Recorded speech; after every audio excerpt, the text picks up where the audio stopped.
service is the police service. Where do you draw the line between the rule of law and a draconian state?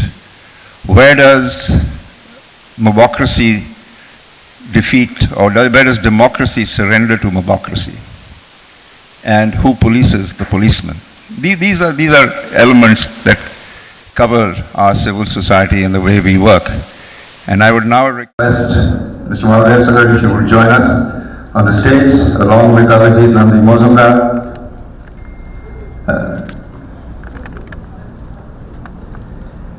Thank you so much, and we have an applause for him, sir. Thank you.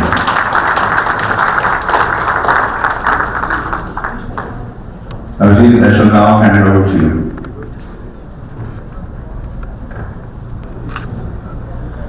Thanks a lot, Mr. Anil Mukherjee, for that fantastic introduction, and thanks a lot for all of those, especially present out here, for today's interaction. Police are the public and the public are the police. This is today's topic, and we have Mr. Manoj Malaviya, of course. This is a very, I have never interviewed Mr. Manoj Malaviya like this, and never before, and a very informal person, known him for a very long time. Know more about him, so very difficult to ask him something that I don't know him about, and it's very difficult for him to answer something that I don't know about. So, why have we chosen this topic? Police are the public and public are the police, because we expect the police to work for the public. That's what the public's expectations are. And also, if you look on the hindsight, for the police, they too expect the public to police the area, to be a very friendly neighborhood. That's what the sense of a beautiful community or police-public relationship is all about. So the first thing that I want to shoot to him, that is something, what are your expectations from the public? I mean, we have often heard about outreach to public, reaching out to people, but then as a top cop, what do you expect from the public? First of all, I'd like to thank Mr. Mukherjee and the committee of the Tollygunge Club, Mr. Avijit Nandi Majumdar himself, and the esteemed members present over here for giving me this opportunity to be able to interact with you on a topic which I am sure interests everybody and concerns everyone. Now we come to the specific question that Avijit has just raised me. First of all, again I would like to clarify that as far as I am concerned, I have come here totally impromptu. He is a very old friend of mine, as he said, but I refused to sit down with him for any kind of an interaction before I came over here. I said, you come and let people raise whatever questions they want to raise over here, and I'll try my best to answer to the queries. So, making it clear, I'm here totally impromptu. No, great. That's great. Now, as far as the question that he's asked me is that what does the police expect from the public? See, the expectation of the police from the public are not too many. It is the public who has many more expectations from the police, and the police have to live up to these expectations is what I personally believe. The topic here itself says the police are the public and the public are the police.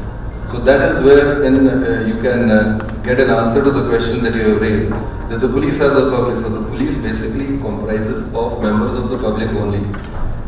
Police also is part of the community, that is in which it is working and for which it is working. Police people also have their families. When they go back home, they have their friends and relatives, and they also have to face certain issues. So police is basically part of the public only. And in the same way, the second part is where you are saying that the public are the police, and this is very common about the expectations that we can also have, or the public can also have from us. So number one over here concept in this concept is that the public also is supposed to be doing the policing work all the time. They are also citizens who have to not only abide by the law but also ensure that law should be followed. This duty is cast upon police people. We are also citizens who are only wearing uniform. but the duty is the same given to us or to the members of the public by the Constitution.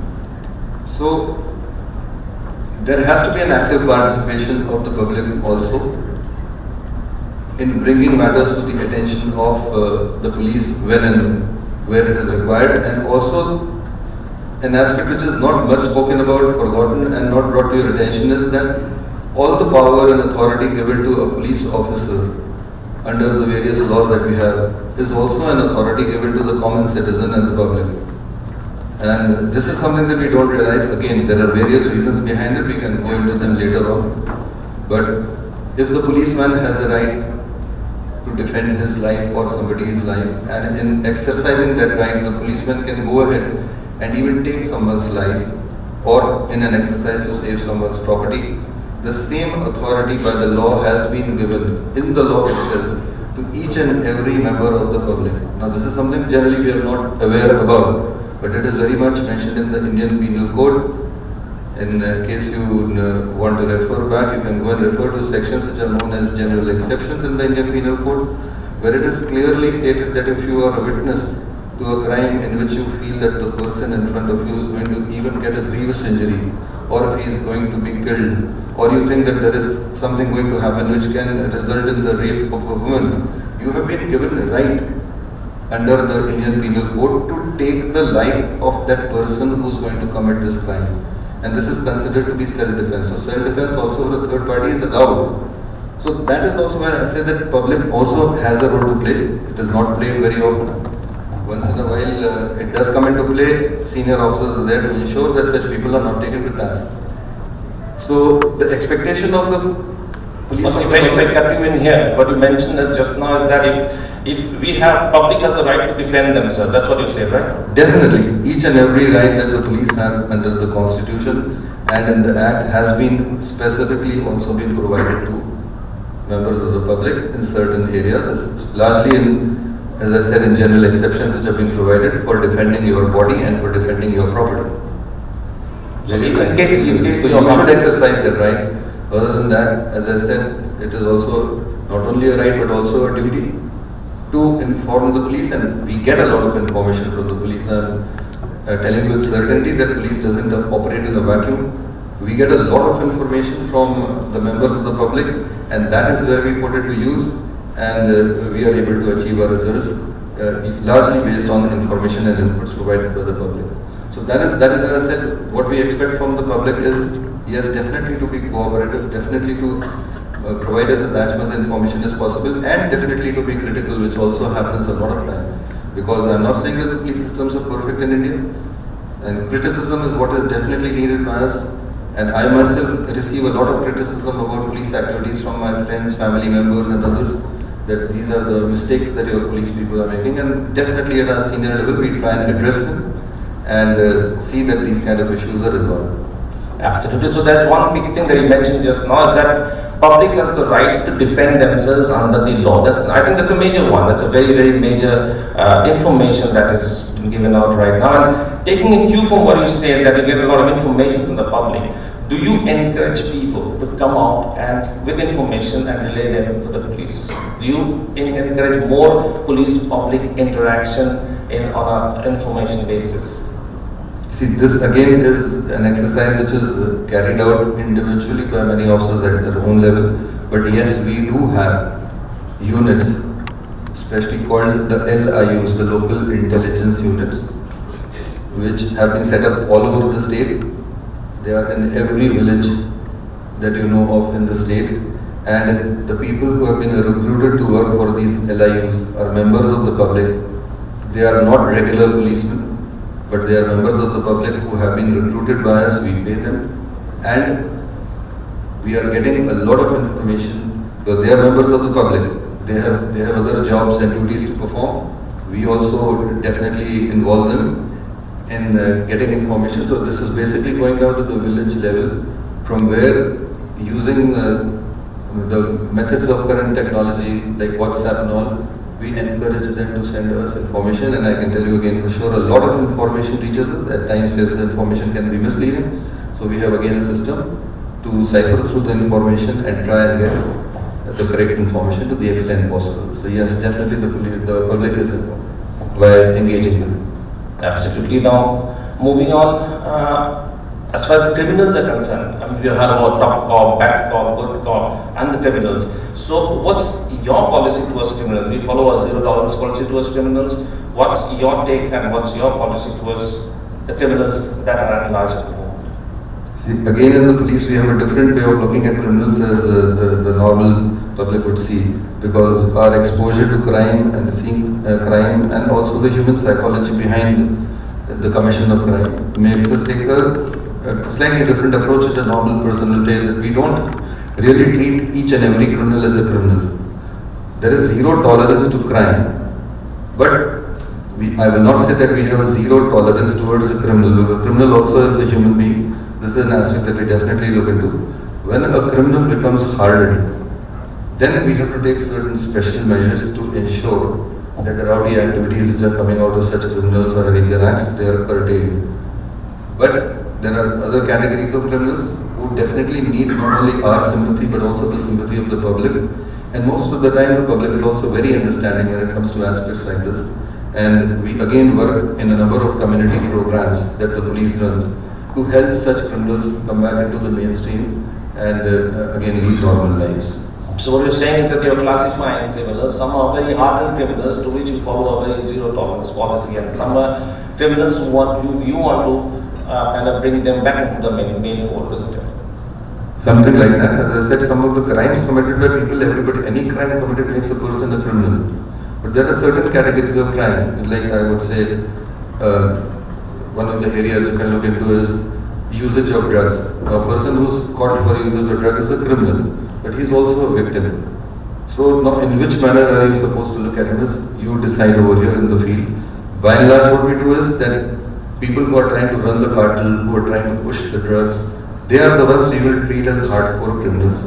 The end users, we are trying to treat more as victim. At once in a while you hear even the end users do get arrested. If somebody is found in possession of a certain drug, the person will be arrested. But whether to look at him with an eye of a criminal or not, I gave you one example, there are many similar examples.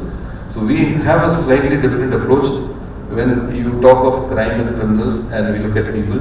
We first look at them as human beings and then later on decide whether he has to be put in a hardened criminal category or whether he has to be treated more in a more human manner. Now you have a very wide and varied experience as a police officer over the years, and now you're a top court state. How to look at the corruption, not only in the police force, the corruption in general, as we see it. I mean, corruption in the police, corruption in the general amongst general administration, and then corruption amongst the people. There's a saying that if you bribe somebody, the person taking a bribe is committing an equal offense as the person giving a bribe. So how do you look at those in your experience so far, and what's your listening on it? See, for corruption, we have a zero tolerance policy, and even I have a zero tolerance policy. But when the statement was made by the gentleman called Robert Peel made this statement somewhere in the early 1800s. At the time when the London Metropolitan Police was being set up, it was supposed to be a very friendly police, and it is on him that it is still called Bobby. It was a friendly police being set up. You should remember India at that time was not under direct British rule, it was under East India Company. They came a few years later, and then after 1857, then the laws were framed when we came under the British rule, and we followed their same system. But when this statement was made around the same time, a French gentleman by the name of Joseph Master also made a statement, and his statement basically was that in a democracy, people get the kind of government they want. In fact, the language he used was they deserve, I prefer the word they want. And the same applies to the police also. That by and large, being members of the same society and community, people also get the kind of police they want. Now, specifically to corruption is definitely, as I said, something to which all of us should have zero tolerance. You're right, the person giving the bribe is also as much liable as the person taking the bribe. But this is something again which has become a part of current democracies in many parts of the world, and we are slowly and steadily finding ways to get rid of it. But as of now, in the police or outside the police, What you see is a phenomena which is existing in society in all fields. It is also there in the police. I am not denying it is not there. But the scale is maybe a little lower, though more rampant, but a little lower because of the numbers and because of the fact that the person is in a uniform. He is very easy identifiable. So this is the issue that we all have to definitely fight together and go with the zero tolerance policy for it. And slowly the country is moving towards a direction where the people are not accepting corruption much, and I personally feel in time to come definitely this will be a problem which will be addressed by the nation. So this is the problem of the society, which police being a reflection of society also reflects in the police forces as much as it is reflecting in other spheres of the society. See, if somebody reports a corrupt practice in the police, so you take a very strong action against them. Definitely, we have a zero tolerance policy. The moment it is reported, it is in writing, and an FIR is registered and action is taken. Other than that, the state also has, in the last few years, set up something called the ACB, the Anti-Corruption Bureau, which was earlier not there in the state. Earlier, all matters of corruption were handled only by a vigilance commission, which did not really have power in it, because they were not entitled to register cases under the IPC sections. Now the state has set up a new unit called the Anti-Corruption Bureau, and this ACB unit has of late been going around registering cases, and we intend in this year to come to strengthen it to an extent that it becomes noticeable to the members of the public. I am pretty sure very soon you will be seeing results coming out of this. This is a very new unit, and that is not much heard of, but it is being strengthened as we are speaking now. And action taken by it against corrupt officials will definitely be visible to the members of the public. That's great. So then we heard something about, we had a jurisdictional problem initially when we had one Thana saying that this falls under the jurisdiction of another police station, and another police station saying this doesn't fall under our jurisdiction, so the people has to go around and around in circles.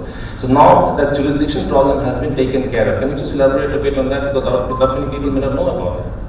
See, again, the jurisdiction problem is the problem between the officers in charge of the police station. So at times he feels it has happened on the boundary, and so if I register a crime, my crime rate will go up, so it's better if I can pass it on to the other police station. At our senior level, it doesn't make a difference whether it is in this police station or so. The moment it comes to our attention, or I mean to say any of the senior police officers function, we immediately ensure where the FIR is to be lodged, and it is lodged. But in such a case, in the new scenario, isn't it that if you did not go to one particular, supposing it happens in some police station, you can go to a nearest police station and lodge a complaint, you can do that? You can do that. It's called a zero FIR. You can lodge it, it will be transferred by us then to the relevant police station. So that is also there, but in a city like Calcutta, where police station area and jurisdiction is very small, about Calcutta police in particular, because most of the members in the audience will be more interested about what happens in Calcutta police. So the areas of the police stations are very small, 1 square kilometer, 2 square kilometer. It's not very difficult to go and register a FIR in an area which is the correct police station area. And I don't think that really creates much of a problem here. It creates more of a problem in the districts where the areas are huge. So now, Manoj, you want to know how safe is Bengal vis-a-vis the rest of the country? See, then you have to go by what is known as the NCRB figures. It's the National Crime Record Bureau, run by the Government of India and not run by the state government. And they maintain a comparative analysis of the recording of crime in each and every state. Now, if you go by the NCRB data, Bengal has figured to be among the top states as far as the number of less crimes are reported. We are among the better states. Top in the sense that we are better. Number two, a question which I very ask often to a number of people who are again my acquaintances and friends in the city. And this happened even day before yesterday evening. Some of my friends had come from, some very eminent friends had come from Delhi. And there was a get together, some very eminent people of the city were also present over there, and this topic came up. And this is something that didn't come up that day, it has come up very often before also, and I keep on asking the same question to friends and acquaintances. I mean, do you feel safe in the city or not? A universal answer, at least I get, and I don't know what will be the answer over here, is that yes, we do feel safe in the city. We are 100% sure that we are safe in the city, which can also be reflected in the fact that this is one of the cities where your clubs and nightclubs used to remain open till 6 in the morning, even in the 1990s. And you could have girls and boys walking out of the clubs and girls taking cabs at 4 a.m., 5 a.m., 3 a.m. in the morning, not feeling scared because they were sure that this is a city which is safe. So you do hear of incidents at times. Recently also something had happened which had attracted a lot of media attention. Certain incidents which do happen in remote areas. The media definitely reports them and they have every right to report it. But these are stray incidents, and I can assure you that the police in West Bengal very, very promptly reacts to these incidents without having any kind of a bias. That is the kind of freedom that even the government has provided. We ensure that any crime which has happened is dealt with immediately and in the correct manner. Our response rate is much faster than any other agency which operates in India. I can say that for sure. I don't want to go into specific instances, but even in recent crimes which have happened, even in the recent crimes which had happened and which were handed over to central agencies, again will not name the agencies, they were handed over on the basis of court orders within a period of 48 hours or 72 hours. In that time frame, the progress that the state police had made was almost near completion of detection of the crime, arrest of all the persons who were accused and directly involved in the case, and completing all of the formalities like completing the postmortem as per the report of the Supreme Court that it has to be done with videography and various other conditions. And after that the cases were handed over to the central agencies. Now in some cases I can tell you years have gone by, in some cases weeks have gone by. And I can tell you from my knowledge, you also know it from your knowledge because you also follow in the newspaper. No further means no further progress was made because of the fact, I'm not blaming the agency, because already the state police had done whatever had to be done. So I again ask everyone to have faith in the police, because at our senior level, definitely, without any doubt, as I said, police, the police or the public, we are also part of the same community that we are serving in. We also feel in the same manner in which you feel. If a heinous crime is reported, every senior police officer, I can give you for sure, is on the same page. We talk the same language. It hurts us as much as it hurts you. And so, if you were in the position of the chair as a police officer, whatever action you would have taken, you rest assured that we always try and achieve the same action. So this is the effort that is made at our level. A lot of time matters are the media reports cases in a certain different way, which is, again, I never blame the media because they have a job to do. It keeps us alert on our toes. But the fact behind most of the crimes is the senior police officers definitely have each and every intention to see that the crime is worked out and justice is met to the extent possible. So which means to say that West Bengal police and the West Bengal different agencies like the CID and other agencies can matches up to the agencies at the center, and they have got at par or if not better than the central agencies. I will not say better, but definitely we are as good as any other agency in India. And it reflects in a number of investigations that we have carried out, which have been handed over, in which, as I said, no further progress we saw was made. Because, again, I said the progress was not made, not because the agencies are not capable of doing it, because already everything that was required to be done had been done. So moving on to a topic which affects the members of the public, especially people like us who are very tech savvy and we always move on in a technical situation. This cyber attack, cyber criminals. So now, things like there's been a lot of complaints about phishing attacks and things like that. Especially it affects your bank account. They ask you to share your OTP. So there are numerous. They have also mentioned about not giving out your OTP and things like that. But despite all of these campaigns, people have lost money. And then now there are two things into it. Number one is that when this cyber attack takes place, how can we defend ourselves? A, and B is even if we lose money in that, if somebody gets lured into that, then how is there a process of getting back the money?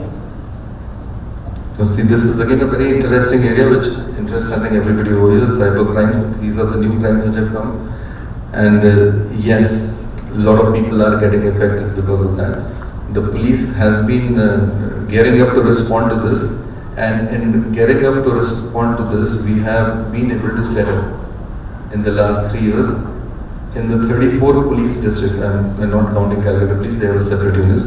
The 28 police districts of West Bengal and the 6 commissionerates which are under West Bengal Police. In all 34 of them, we have been able to set up what is known as a cyber crime police station. So this has been set up. Apart from that, we have set up another crime police station, cyber crime police station in the headquarters over here, which is the CID. And this one is the data mobile police station center. And we have been able to equip them with all the necessary data, the equipment that they require. We have been able to provide them with all the equipment for taking immediate action when this kind of a crime is reported. Now, the whole nation is responding to this, and keeping that in mind, recently a national emergency number has been set up. And it is a very interesting development which again members of the public will be able to realize its benefit, because it is again a new measure which has been set up by the government of India, and we have also linked to it the 155260 system, which is a cyber crime police helpline. Now, in this helpline, which has been set up in Delhi, we have been able to recently link it up to all the relevant agencies which are involved in which a cyber crime happens, which includes all the banks, all the major your apps through which people are buying, whether it is Amazon, Flipkart, and every state has been linked to it. You can call anywhere from India 155260, and immediately all necessary action to blocking your card, to doing whatever, is automatically done because it is automatically linked to the various agencies. So this is again, we are fighting this menace. It is a new menace. I will not say that today we are fully equipped to stop it totally. It happens on a daily basis. In fact, like before coming over here, 3 hours before, there one of the constables who works in the police headquarters came to me. He's a constable who is working in the police headquarters in an armed police unit, and he fell victim to the same kind of phishing attack that we talk about. We try and educate. You said, how do we do it? We try and educate the public. Further education is required. He also tried to buy something from Flipkart, and then he was not being able to get a confirmation, so he checked up a number on the internet, called up that number thinking it is a support desk help number of Flipkart, and over there he provided his card detail and his PIN. So these people are so smart, they talk you into it. These spam attacks, these phishing attacks, basically what they do is they'll call you up, they'll engage you in a conversation, and they are able to get out your own PIN card from you or your own password from you by asking you to download a particular site and fill it up over there, and it goes to them.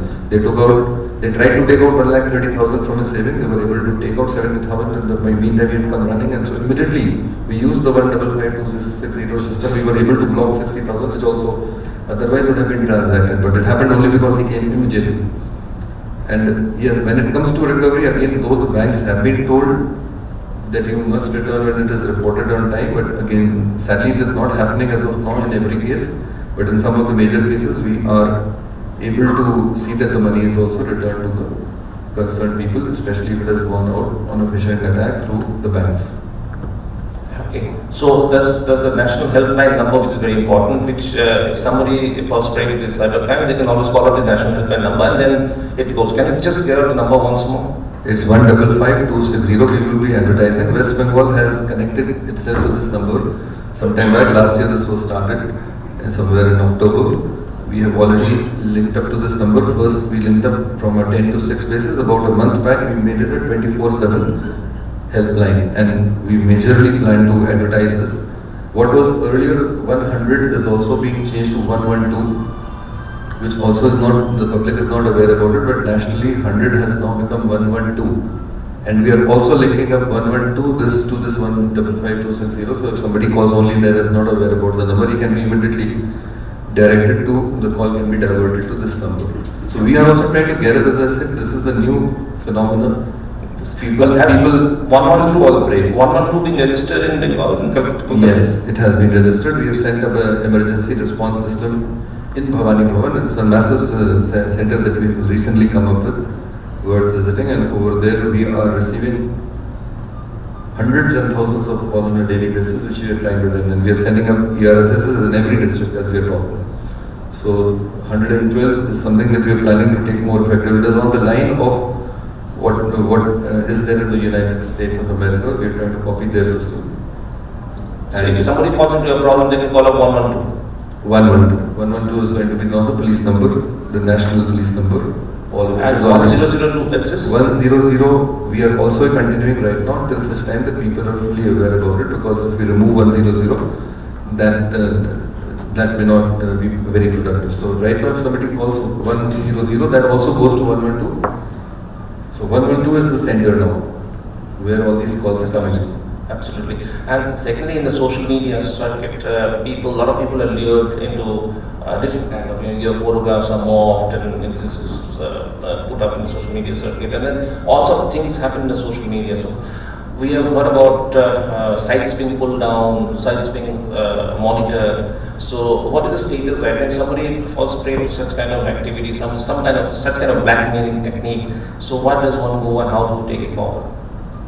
In this area, definitely the police has become very sensitized and is taking action, especially when it comes to destroying somebody's reputation or going after someone and harassing them.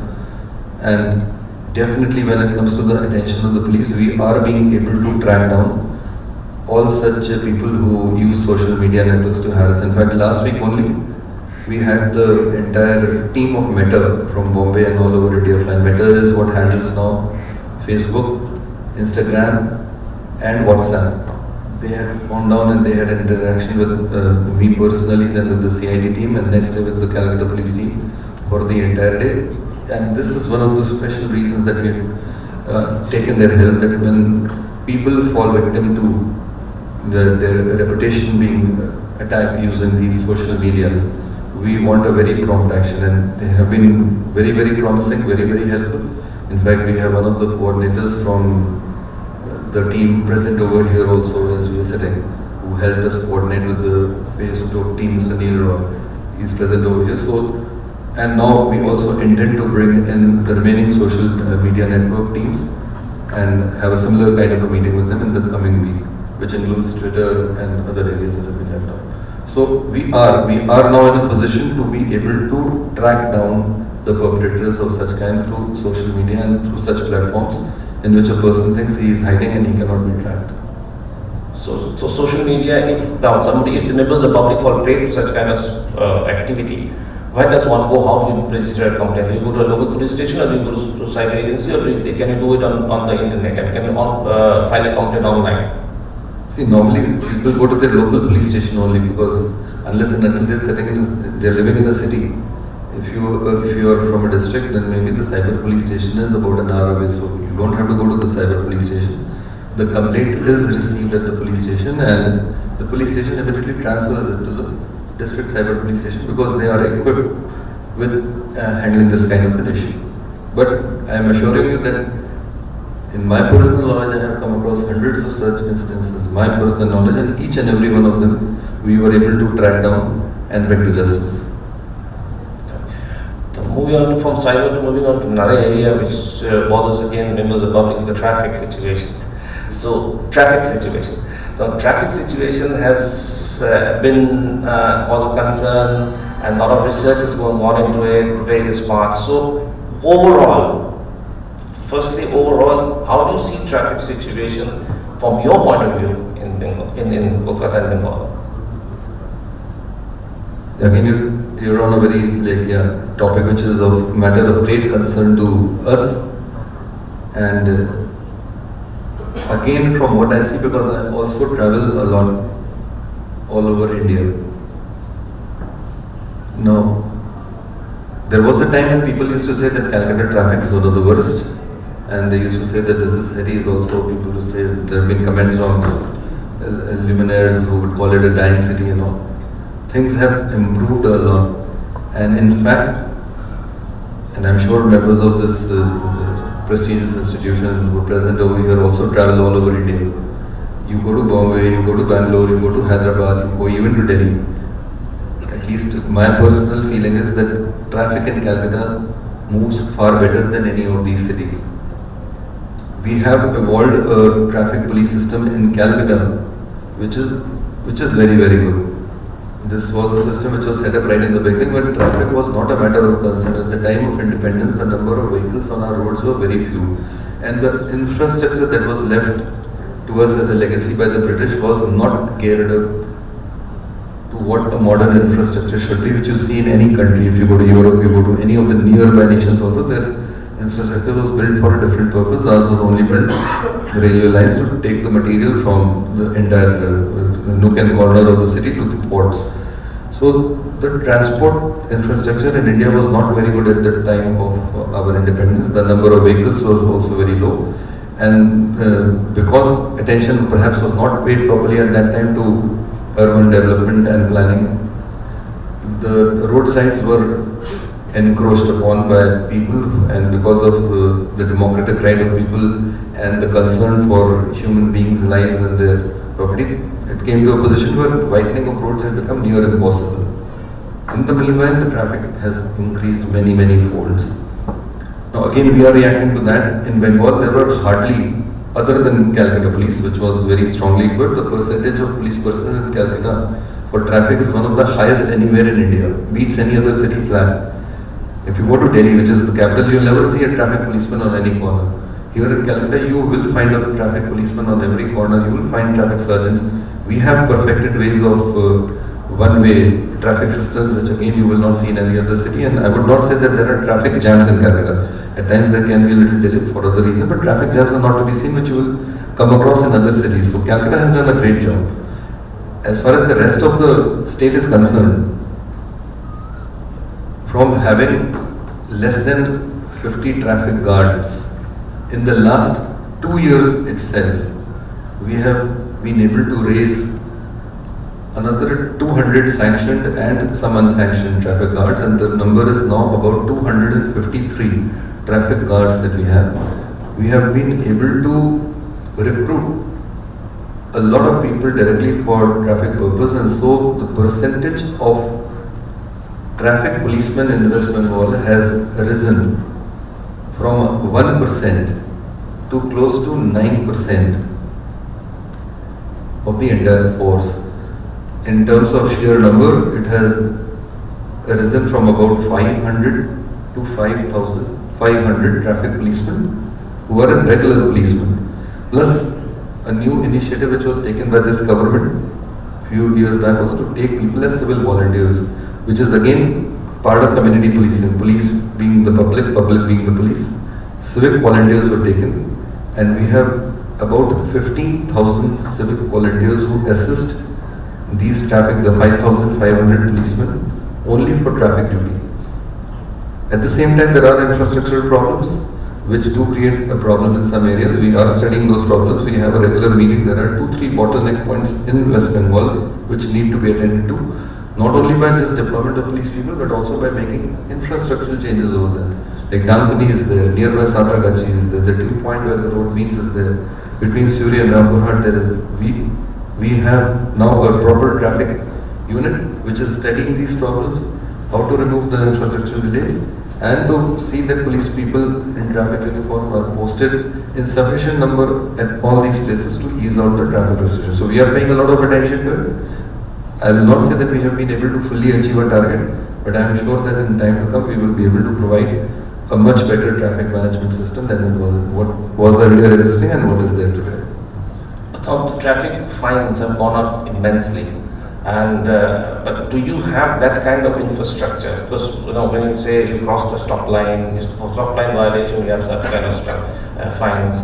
For crossing, for going into next lane, you have another kind of fine.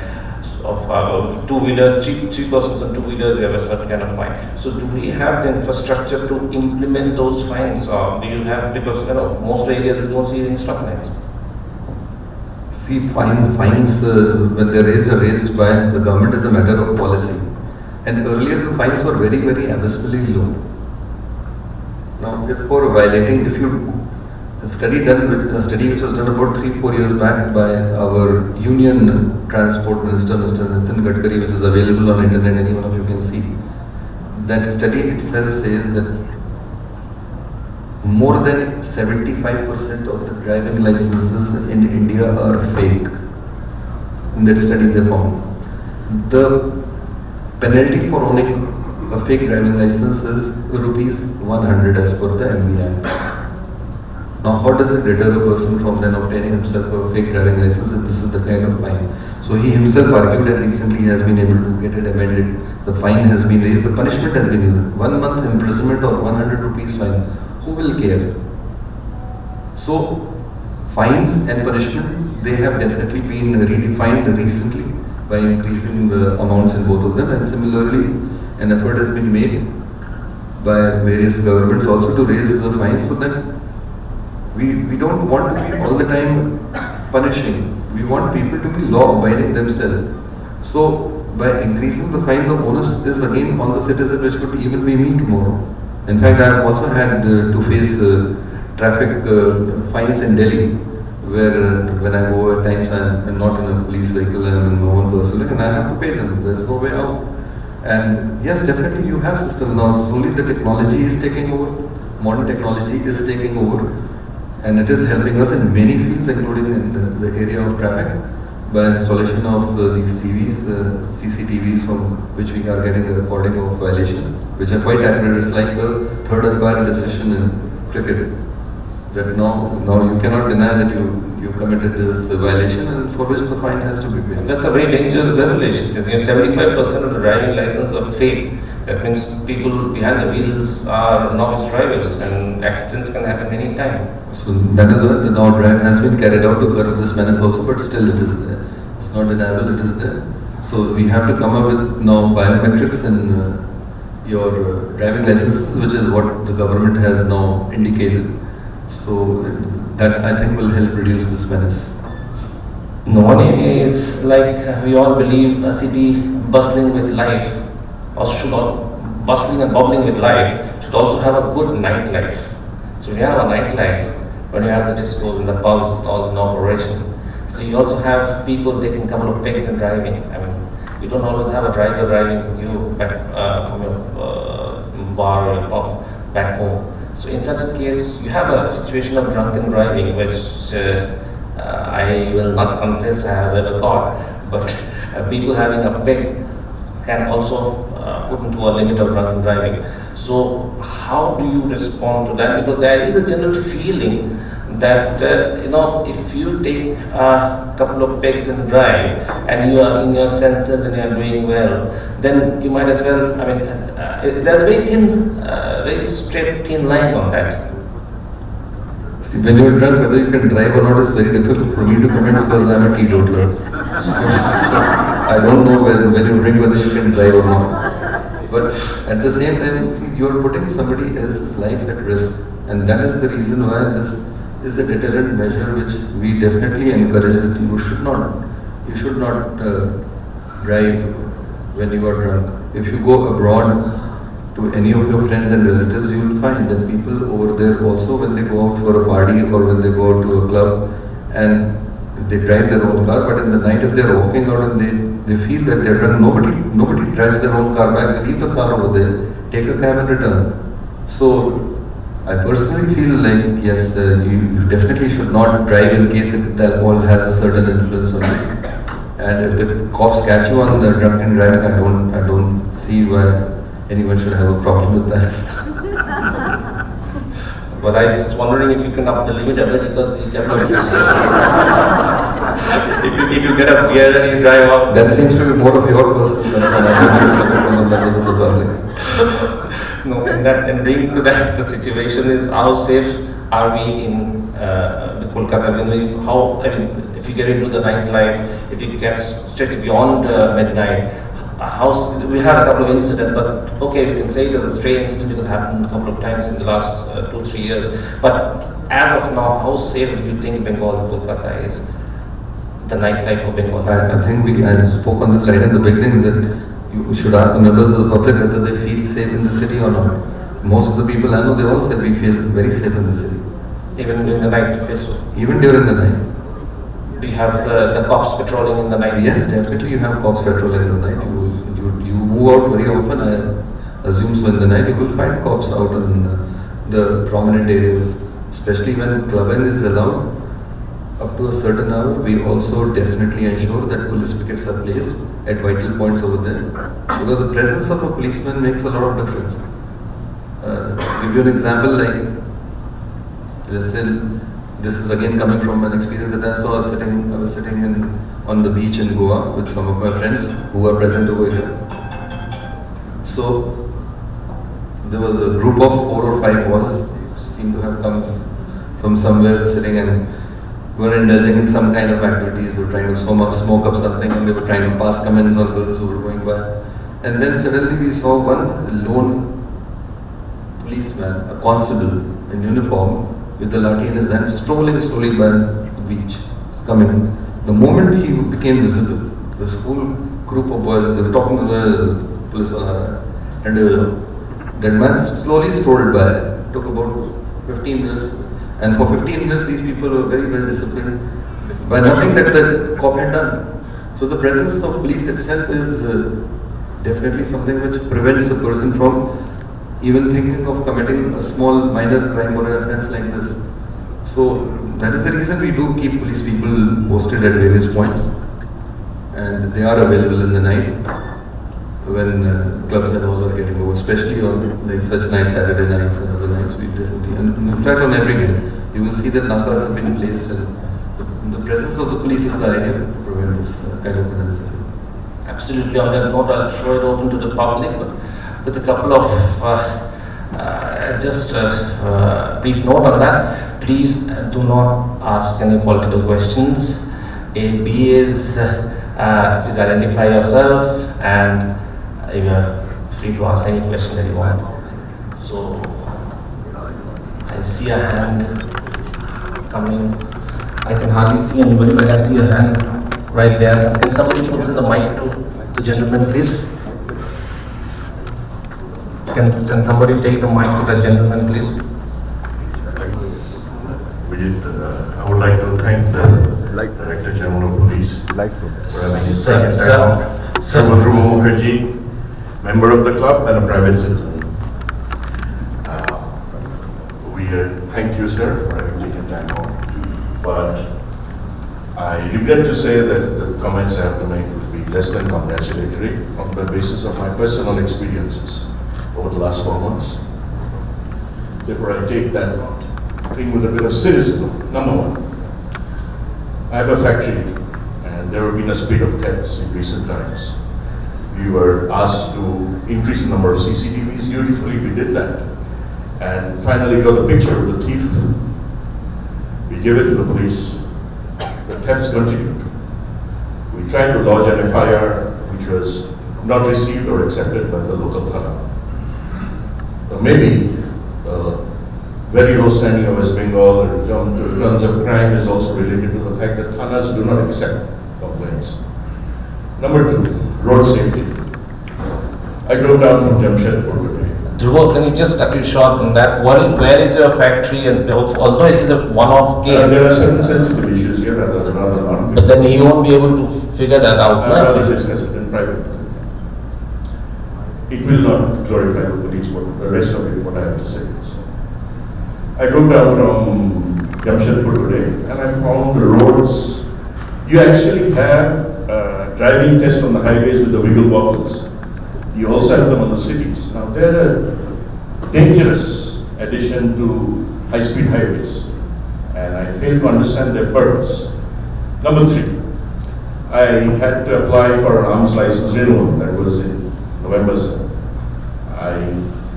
It goes to the routine police verification process. I understand the police verification has been done, but I have been summoned to the local thana to meet with certain indications given. So you will understand why I'm very cynical about that. Thank you, sir. All your concerns are, I would say that I accept all your concerns. I'm not here to glorify the police. As I said, that there are weaknesses in our system, and we try and address them. As far as the issue of theft in your factory is concerned, as Avijit said, if you could let me know where it is happening. There are many reasons behind your statement that police is reluctant at the police station level to lodge FIRs is by and large correct. It happens not only in Bengal, it happens all over India. at the same time, the volume of cases that are registered is also not small. You have to bear in mind that India is one of the countries where the percentage of police as per population is one of the lowest in the world because of our very huge population. So in West Bengal, like you have one policeman per 1,000 population is the kind of figure that we have. The number is few. The number of cases registered, as I said, are very high. There is a National Police Commission which has recommended that each police station should have as many sub-inspectors that can handle registration and investigation of 8 FIRs in every month. All I can tell you is that yes, every police station in Bengal, the number of police personnel that we have is minimal in the sense that yes, each one of them does have to handle about 8 FIRs every month for investigation. So there are certain constraints that we do have. And your concerns on all three aspects are correct. These are all issues that we try and address to, and I'm quite sure in time to come we'll be able to do something about it. There are a lot of cases which come to me where thefts have happened, and we are able to not only arrest the person, recover the goods, and there are also cases which happen like the one you said where at times the police has not been so attentive. So I'm sorry that this happened to you, but I'll see that what can be done if it comes more to my attention. Regarding roads, again, the infrastructure part, as I said, is not totally in the hand of the police. The road infrastructure has been improving in India. Again, one of the ministries has been doing an outstanding job in coming up with new roads. And from what I spoke, it was that we are trying to place the policemen at all points so there still are bottlenecks and problems to ease out whatever situation is there to the extent possible. You were mentioning about those barriers, road barriers, rail barriers that will be guardrails that will be put up in different. See, guardrails again, while they have been put up, the number of accidents which happen on the road is one of the biggest killers in India. On an average, I can tell you a 100-kilometer stretch of national highway in India takes a life per day. So number of people who die in road accidents in India is very, very high. There are many reasons behind it. One of the reasons also is, as I said, that a lot of people who are driving these lorries are not really so well trained. They have very tough cars also. So in West Bengal, you must have heard we launched this drive also for Safe Drive, Save Life. Now, keeping that in mind, wherever we feel that there is a tendency for people to speed up where the roads become okay, in order to cut that down, we do place traffic guards to cut down the speed. At times they are unscientifically placed also, which can themselves cause a traffic jam. It has come to my attention on certain points where I have instructed the local district police to remove such kind of traffic guards which are unscientifically placed.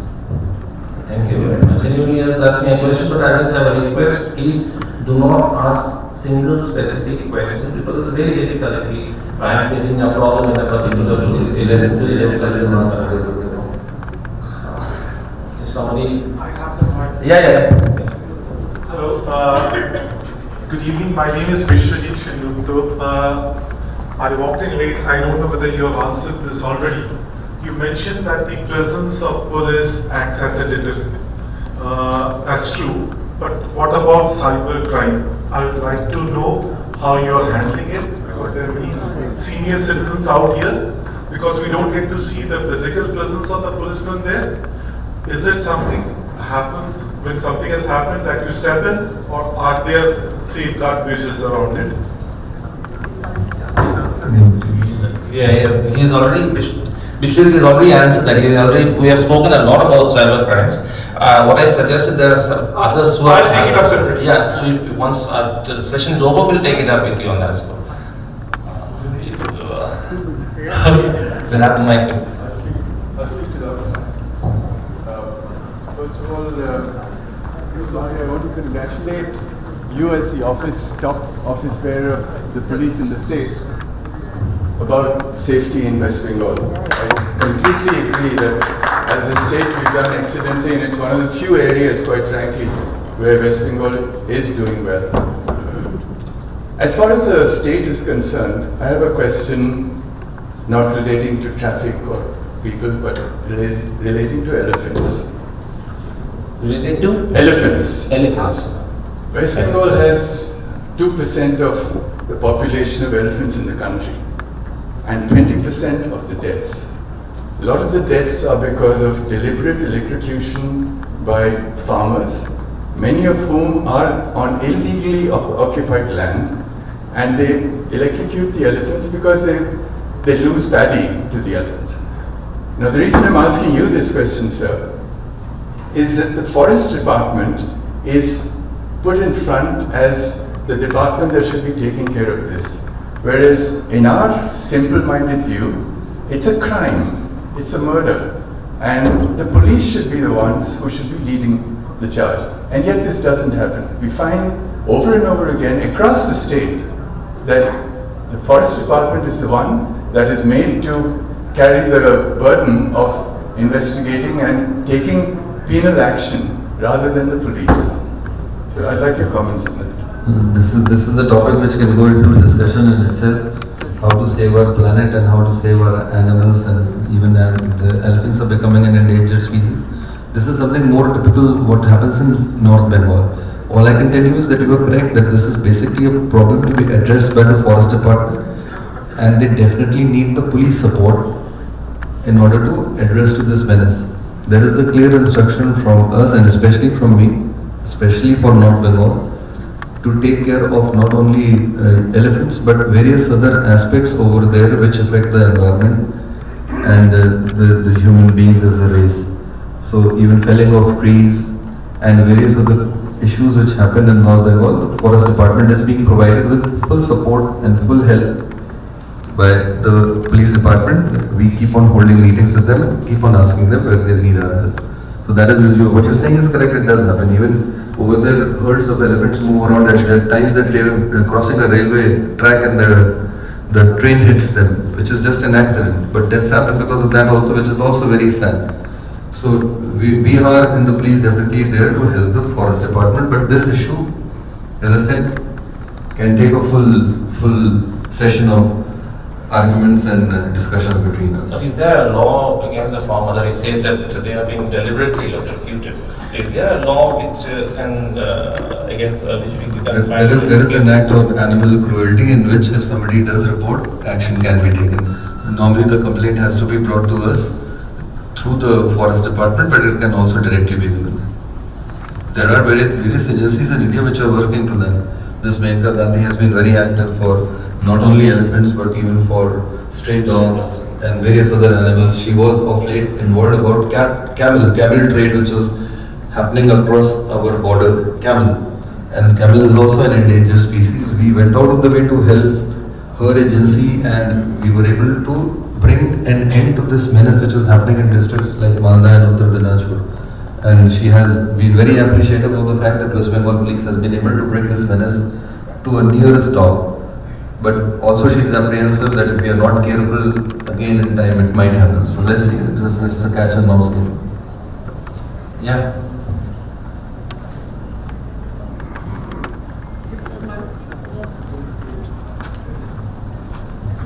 Sir, my name is D.L. Moitro. I would ask a very simple question, but in no way to offend you. The police in Calcutta owe their allegiance to the political parties. There's no doubt about that. Your responsibilities are curbed. I have seen a lot of local ruffians treating respectable officers with great disrespect. What is the answer that you have for this? Do you have an answer? Or there is no answer to it? And the second question is that a large number of people who are affiliated to some political party or some other agency have been caught in the wave of corruption. Charges have been filed against them. They have been sent to jail. They get bail. They come out and the case is closed. Does the police have any hand in this or no? Thank you. So this is a very general observation you made. We can only discuss this in specifics. If you have any specific case you need to discuss, I'll say that we can do it in person. But otherwise, police also doesn't operate in a vacuum, it operates in society. And at our senior levels, I can tell you that you may have this feeling that police or other agencies of the government are totally politicized. It is actually not so. There's a very healthy interaction at our senior level. Basically, if you see what the bureaucracy was set up was to assist the government which comes into power all over India. So there is a government which is elected by you. As I mentioned earlier, the statement which was given by Joseph Master was, people will get the kind of government they want and deserve. So you bring in the government that you have elected. You deserve is the word he used. So you get the kind of government you deserve. And the government over there, then once it comes into power, is supposed to cater to your needs. Bureaucracy is there to provide help to this government. So there is the interaction definitely between the politicians and the bureaucrats. I can assure you again at our senior level, the interactions are very healthy and which helps not only us develop a lot of respect for them, but for also them to have a lot of respect to us. At the lower levels, again as I said, it's all a reflection of the society that you see around times. What you are saying also could be correct. But again, I can assure you, anything at our level, very rarely you will see that anything like this is happening at the top level. Then there are certain other political issues because of which cases that you mentioned happen. I would not like to dwell into them because that is again a matter of discussion which is I think a little beyond the open discussion over here.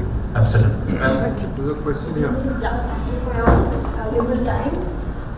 I'm Sangeeta Jain and I used to run a furniture factory in 29A Rakhada Sati Road. In 2019 on the 1st of April I saw the factory, there was a new shutter and locks had been put. So I had complained to the Chetla police and had done an FIR. And they didn't really cooperate. They said, this is a civil suit, and they sent me from pillar to post. Then with my lawyers and all, we did several cases and things, and the hearing was on the 6th of April. And 21st March there was lockdown. So I was paying rent on the rent control, and my factory full of inventory, tools, machines, and furniture ready to be dispatched to clients all went. And the person, the landowner, he's a local gunda out there, his wife, he got his wife to physically throw me out, and I was advised not to do a criminal case, and it's been like that. We had this factory from 1997, I have the agreement papers, I just don't know how to go about it now. And I didn't have the capacity to fight. Did you meet a local DC ever in this entire process, the Deputy Commissioner of Police? I met whoever was there. There was one Mr. Majumdar in Chetla, and whatever the lawyers advised me, I did that, but I just ran from pillar to post, going to the court and waiting, and I just lost. I appreciate your concern. Again, what I will say is that public expects the police to be the first defender. No, I asked them at least stop them from taking over till things are sorted out and whatever is just is done. Ma'am, in this case, what happens is you have a local DC, Deputy Commissioner of Police, that we can sort of talk this out after the session, because then there is very specifics involved in this. In your case, you have to go to the local DC who will... And the person involved in the has a lot of clout in that area. No one will, help you out. But I'm sure ma'am, when you go to the local DC, he is there to protect you. He's got the jurisdiction over your place, and he's going to definitely take some. This happened in 2019. Now it's because of lockdown and things. What I suggest is you take it up personally with me. In your case, I will ensure that you are provided the necessary help. Thank you, sir. Thank you very much. Thank you, sir, for the interactions which you are having. I'm Rashmi. I'm a member of the club. My concern is that over the past few years, we are finding a lot of transgenders in the various traffic points, and this is becoming it's a concern for all of us. On many occasions, we find that they pass unwelcome remarks. But when we have travelled to many other cities, this is not the case. So, on one hand, yes, there is a living for which they are doing it, but definitely from the civilian side, it is not a very welcome step. So, what is police are you doing to curb this kind of a situation? This is a very sensitive and a very old issue, nothing new, and it is there in other cities, I can assure you for sure. When I travel to other cities, I'm also a member of public like you. And I have also seen this happen, what you're saying is correct, but of late there is again a lot of sensitization towards the transgender people and community, and they have to be brought into the mainstream, which has not happened. Their only means of livelihood is by indulging into such acts, which are, like I'll say, a shade better than beggary, but this is the way that the society has treated them for a long time, and they have no other means to resort to for their own income. So society is, as I said, very sensitized to the problem, and we are gearing up, we are allowing them jobs in the police, we are allowing them to become members of parliaments and MLAs, and I am sure that this is a problem that society has to handle more than the police. So this is my personal take on it. Good evening, Mr. Malaviya, and a very good evening to everybody present here. I am Samya Mitra. I am a lawyer and a lecturer in a law college. I have two questions. Firstly, how far successful has the West Bengal police been in tackling the problem of women trafficking in West Bengal? Secondly, as under section 46 of the Criminal Procedure Code, a woman cannot be arrested after sunset, that is the period between sunset and sunrise. But there is no corresponding legal provision that says that a woman who has fallen a victim to any criminal offense or any kind of offense during the period of darkness, there is no provision that says that she need not go to the police station to register a complaint during that particular period. So what does that imply? Does it imply it is imperative for such a female victim to go to the police station during that period between sunset and sunrise to register a case? If not, do you think that a special provision to that effect must be made, which should make it very, very clear that a female victim need not go to the police station during the period of sunset to sunrise to go and register a case? Thank you. See, women trafficking is an issue which personally concerns me a lot and concerns all of us a lot. And yes, Bengal and Bangladesh, they have been a route for women trafficking for a long time. Now, I have myself studied this phenomenon personally, and we try and sensitize all police people to take action. What basically is happening most of the time is the girls who are trafficked are coming from very poor families, and they are many a times handed over to these traffickers very well in the knowledge of the parents of these children, with kind of a belief that they want to believe in that they are going to work as domestic help in other parts of the country, whereas they all know that what really is the purpose of allowing such children to travel. The mode of transportation is by and large through railways. What we have done, and of late we have been able to stop them at various points, but we have also faced a lot of problem because of this. That the children who are going, what we've done is basically that we've taken over the PNR system and we've set up the GRPs and the Railway Protection Force at the police station to go for random checks, especially in general compartments, and to run through the reservation list to find that 3-4 children if they're traveling with one adult to keep an eye on that. So they're at times resorting to reservations where it is easier for us to track. But most of the time they're taking these children to general compartments where you don't even require a booking. So general compartments we are checking, we are coming across such cases, we're trying to stop them, and we also a lot of times are facing a lot of resistance from the children who are saying we don't have an issue. She is an aunt of ours and we are going with her. So yes, it is a very sensitive issue that concerns all of us, and all I can say is that we are very, very alert and very, very interested in curbing this activity, which I would not say is totally curbed as of now.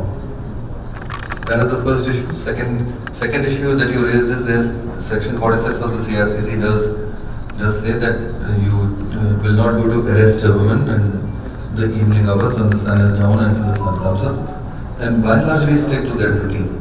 And other provisions also which have been laid down, the police is very sensitive about it when it comes to the women. We have, as I said, set up women police station. There are now currently in the 34 West Bengal police districts, 40 police stations which have been set up in the last 3 years. 40 women police stations, fully manned by only women. and they have been specially asked to attend to such issues that you are referring to, no matter what time of the day or night it is.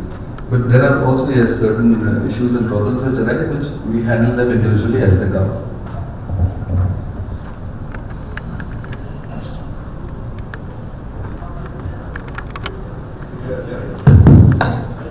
Good evening, sir. I am Samadar from Tollygunge Club and I work in the Tatas.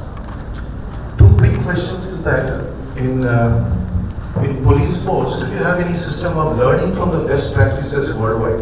I'm sure you must be having a police conference, learning from something which is happening from, let's say, Scotland here or some other place. I just wanted to know.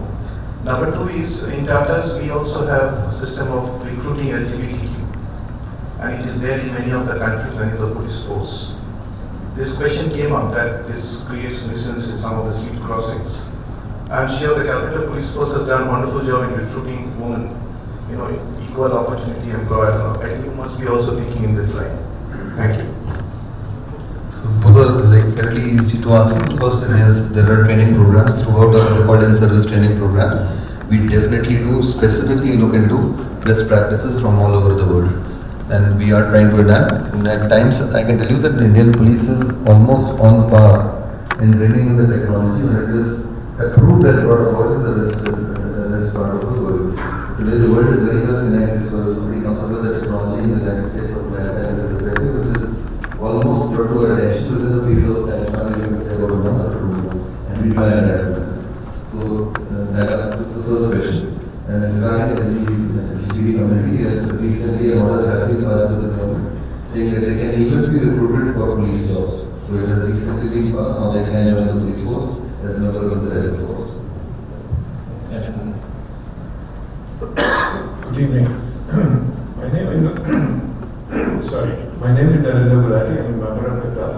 I have an observation, and I would like your comments on it.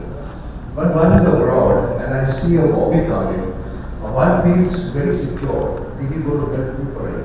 On the other hand, when you are in India, if a mobbing police constable is coming, you get scared. Am I right?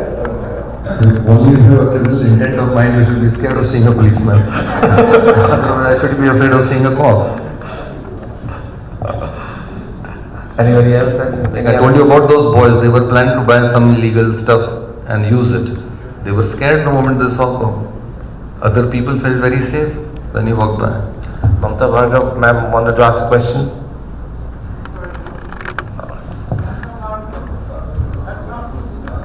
Oh, sorry. Thank you very much, Mr. Malaviya. That was very enlightening and very positive, whatever you told us.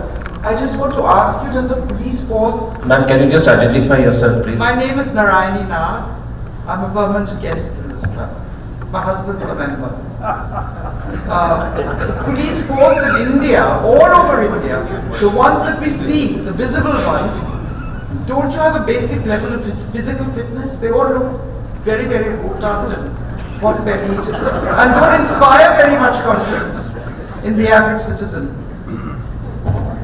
Definitely physical fitness is something that people expect police officers to be very fit, and that is the image of the police you see in the movies. But real life is not movie life. Absolutely the opposite, yes. And you are correct that, but we definitely have seen a major improvement in the last few years when it is coming to health and fitness in the police. The young recruits which are joining over the last 7-8 years I've been observing, you will definitely see a sea change in this in time to come. I'll give you an example. At the time we had joined a service, and as I said, police is a part of the society, is a reflection of society. As junior officers, we had our Deputy Inspector General of Police who had put in about 20-25 years of service. At that time, fitness standards were not so much, and they definitely used to look like BBC DIGs. Like they would put on weight, and fitness standards are not so much. There is a sea change. If you come across, even today, you come across senior IPS officers all over India, you will find fitness levels have gone up, and the same thing has happened in society. As I said, it is a reflection of society. At the same time, the friends of the DIGs whom they were seen as were also not as fit, And with time to come, I see around me members of public are also becoming conscious about their fitness and health. And there is a sea change happening. It is for everyone to ensure that they remain as fit as possible. And we in police also are striving towards this to ensure that our coming crop of policemen is very, very fit. I don't think you will come across too many overbearingly overweight police people today in Calcutta. Unfortunately, I have, I only see a very, very pot-bellied and portly men. Whereas the sergeants on the bikes, they look like very fit, agile policemen. They've gone. You're saying emphatic sergeants on the bikes are looking fit, and then the traffic policemen standing there also fit. That image you had of policeman like that film star was there, Pinchu Kapoor. That is now slowly going away. Slowly going away. I am not referring to any policeman on the. No, what happens is, ma'am, what he's trying to say is that over the period of time, when he's speaking about fitness in police, he's speaking about things that have started, say, about 5 years back. Now, these cops are about, maybe they joined service about 20 years back. So they're carrying over that legacy. Now, Manoj Malaviya himself has been a very smart officer from time immemorial, and I've seen. And there's another top cop. Yeah, he's also it's not a mutual admiration society. So he's also. So what happens is that I know for sure that they have put in a fitness regime in place for the cops. And then we also have now in-service training programs. Earlier they were not there. Police people have a very tough routine when it comes to the work that they do at the police station. They are overworked. They are not only into preventing crime, they are also into maintaining law and order. They are put on Halla duty when a VIP is moving. When there is, like today, a lot of police people are on the road because of Ram Navami festival, and similar things keep them engaged. They have to write the case diaries, they have to visit the courts, and that deprives them of the time required to maintain a healthy lifestyle. Now, of late, there has been a thinking, as I said, that they have to be given that kind of a spare time. Also, their working hours have to be eased, and in-service training programs have been built in, where by and large we insist upon what one of my friends earlier mentioned, updating them with the latest technology and best practices all over the world. And second part, in the outdoor, we insist is only on fitness, on trying to help them maintain, which is again happening all over society. People are becoming fitter over the few years that you will observe. So all around us, you'll see the general level of fitness has gone up. Even in the police it is going up. We are making a concerted effort for that. Thank you very much. So we can go for 1 year. We'll have a couple of more questions before we wind up. So just gentlemen, Mr. Capt, there's new people who just wanted to ask a couple of questions. We'll just give them a chance. So he'll be there around.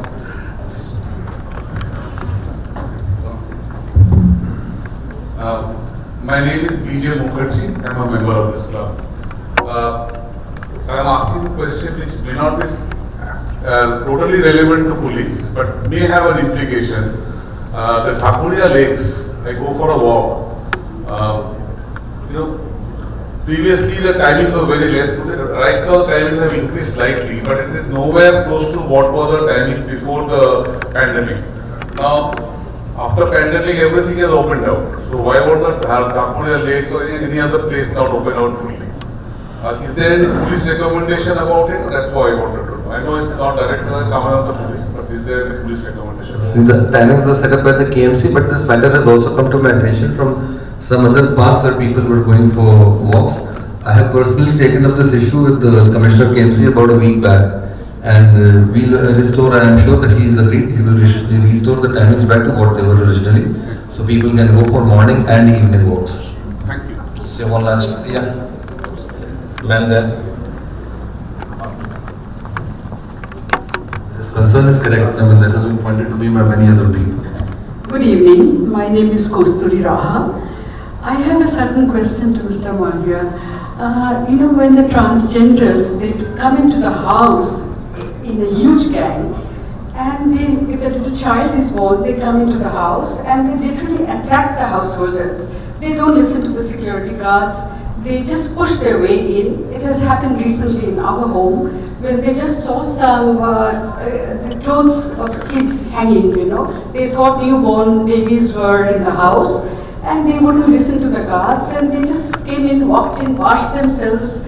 And when we told them there were no newborns in this house, they wouldn't listen.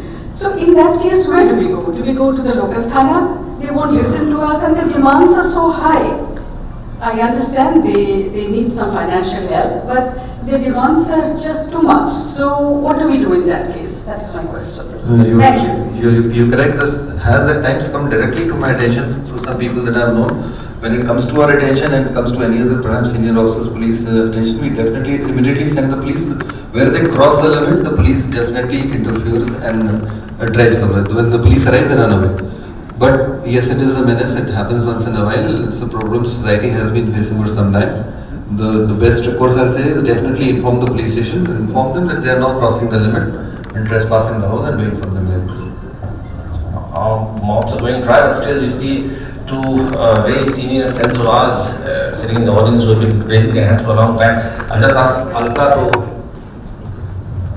Thank you. I'm Alka Karnani, and my simple question is that everybody is talking about physical fitness. What about the mental fitness? What importance is being given to it? Yes, that is also very important, and we do have even sessions over here. In fact, the DG before me was very, very concerned about this, as any police officer will tell you, Mr. Viren, very fine officer. And he drove this initiative to a lot of the superintendent of police at that time, that mental fitness is perhaps more important than physical fitness. If the mind is fit, the body will be fit. And keeping that in mind, sessions for yoga sessions and even meditation sessions and even interaction with certain bodies like Shri Ravi Shankar, his agency has also come ahead and offered to help, and it has been organized. Sessions are organized for police people to address to these kind of issues also, so that the mind is also as healthy as the body. Good evening, sir. My name is Vivek Verma. So a very simple question I just wish to ask is, why doesn't Vivek Verma feel in a comfort zone when if he has to walk into a police station? It could be not with a criminal intent or not being a criminal, but the approach to a police station, I don't know, there's some kind of a fear which comes in. The second was the traffic fines which you were talking about, that it's gone up and it would be a great deterrent. But it is also, I don't know if you all have looked into that the corruption, now the figure of corruption has gone up. A recent incident, for overspeeding, I was told that my car has clocked 62 when it should not have clocked 60 and above. So I was sweet talked into it. I was told, the cop said he wouldn't want to, but since I have got registered and it's got into the system, I must pay. So I did cash, and I was told that I'll receive an SMS and a receipt will be given to me. But no receipt, no messages yet. It's almost a month. And the third is, we have some privileged class people in Calcutta on the roads. One is the auto guys. They are absolutely a menace. I'm sure you will say that's true. They decide to be on the red lights right in the center. Nothing happens to them. If I cross it, I'm sure I'll be booked. You have the motorcycle guys. Some of them, I believe it's mandatory to wear a helmet. But there are some who will just pass by a cop, zip past, 3 people on it. The family man with a wife is wearing a helmet and everything, and he's okay. But these guys, whoever decides, can go out and zip around and they are not fined. So I don't think it's an equal playing field. So these are your 3 questions. Yes, sir. Thank you so very much. First answer, please don't be afraid of walking to a police station. They are not going to harm you, it's a guarantee. It's more because of a collective unconscious that we have. The police was set up in India by the British, unlike, as I said, in London, where it was set up to help the people, the Bobby system was set up. In India, it was set up with a very clear aim of suppressing and repressing the Indian population at that time. The khaki uniform was associated with that. The acts were framed from 1860 onwards, and independence has happened 75 years. We're perhaps one of the first generations who are there around independence. Our parents were definitely there when independence happened. This is a collective unconscious of feeling unnecessary is there that like police is something that we have to be scared of. Though I do agree to a certain extent, and it was earlier more and slowly it is reducing. It is by and large to do with the behavior which a person meets when he enters the police station. So the behavior of the first person you interact with at the police station at time can be not so friendly and a little intimidating is what some of my friends have also told me. So in the police what we do is the first thing that at least I do, which I've been doing for 30 years, is I remind each and every policeman who works with me to think of a situation where one of his own family members has a problem and he goes to the police station, and the kind of police station he would like his own family member to be meted out with when he goes to the police station. That same kind of behavior you please mete out to the members of public who come to you. So this is a slight behavioral change that we have been trying to bring about in our police force, which will go a long way. I have been getting, from the time that I joined service till today, the situation has improved. People do tell me, I keep on asking this question to a lot of people, okay, you did go to the police station. How was the behavior? This is the first thing that I like to ask people. And I have been definitely getting the response of a much improved behavior than what I used to hear about when I had joined the service 35 years back. And we still have a way to go. I think that perhaps will take care of the issue that you're talking about, that I don't feel comfortable when I walk into the police station. But if the behavior is very good, if the person meets you, greets you, makes you sit and listens to your problem, I think that will change it. Now, regarding the second and third question, I'm a little forgetting about the question. The second was about? Enhancement of traffic fine, which says brings about. Auto was the third issue. The second issue, I think, was enhancement of traffic fine gives rise to corruption. Traffic fine has gone up. What he says is enhancement of traffic fine gives rise to corruption because he was fined something and he didn't get a receipt or something like that. See, this is also something I keep on hearing too very often. I will not deny that doesn't happen. We keep on hearing many times from my friends, from families. As I said, if you have, I mentioned to you 1,000, 1 out of 1,000 person is the ratio that you have. For covering 1,000 people, there is one cop in the state. But each cop has immediate family connect of in India with our family system, so at least 20 people. You'll have your spouse, your children, then your parents, then your own brothers and sisters, their children. Any person can connect 20 people. Now you have a slightly bigger police family that now out of 1,000 you can say 20 are directly having some access to a policeman. And this issue, that is why what you're talking about does come to our attention once in a while. We definitely try and discourage it. And this is again something which slowly has to go away. It is part of the system which has been set up and the part of society which we discussed earlier also. So let's hope that we improve on that front also.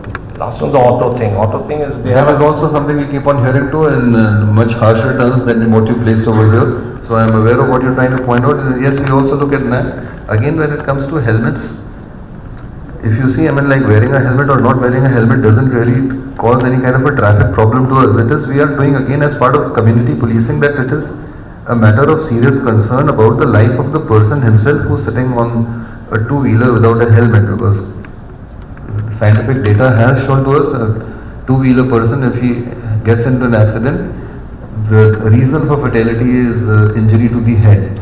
It is in the interest of the member of the public that we are insisting that please wear your helmet. It has nothing more to do with that it will make the traffic better for us or anything better for us. But yes, this also is a problem. Autos at times, yes, they are also a menace. And these menaces, once in a while, we are handling. Once the limit is crossed, then like Totos had become a problem in a certain district, and we put our foot down. We said not a single Toto will be allowed. About 3 months back in Siliguri town, we said not a single Toto will be allowed unless and until they all go and get themselves registered. They went on a strike. We said go on a strike. The strike continued for 3-4 days. They all surrendered, fell in line. They've all registered. The ones who have not registered have been driven out. So we do face this kind of a problem once in a while, and we try to attend to them also. Thank you very much, and we come to end of a very enthralling discussion right now, and I'll request, personally I want to thank Mr. Manoj Malaviya for coming here and getting into a conversation which I personally enjoyed, and I also like to thank the members on my behalf, on behalf of our whole team. We'd like to thank the members of the Tollygunge Club, especially those who asked questions. They were wonderful questions, trust me. including somebody who said he's not comfortable getting into a police station. I'm sure I'm very comfortable getting into a police station because I don't need to go to a police station. So anyway, thank you, Avijit. Thank you, Mr. Malaviya. It's absolutely wonderful to have you so patient and answer so many questions that the everyday citizen has. And we are deeply indebted to you, sir, for having spent so much time. Avijit, you were, as usual, your mischievous best. May I request the Vice President of the club, Captain Sanjeev Dhir, to give a vote of thanks.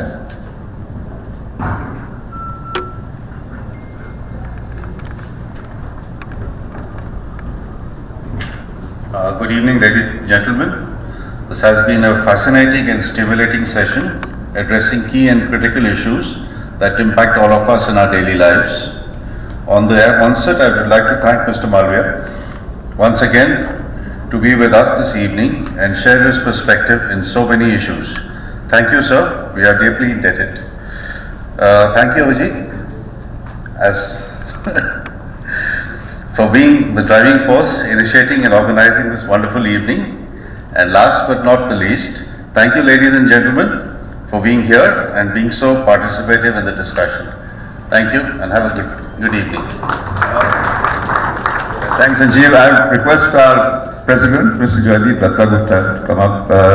It's a small token of our appreciation for your having come to us. You are a member, but we are marking you AWOL, which is absent without leave. We haven't given you leave to miss out on Tollygunge.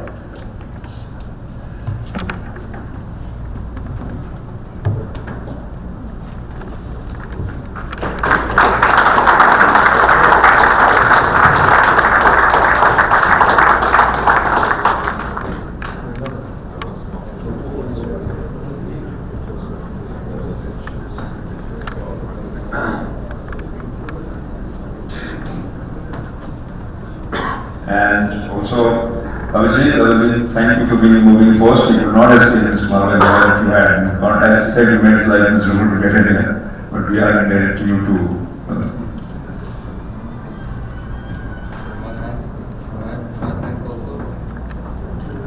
My thanks also to Mr. Mukherjee, members of the committee, and very always talking, which allows me to place my points across to them. Thank you, sir.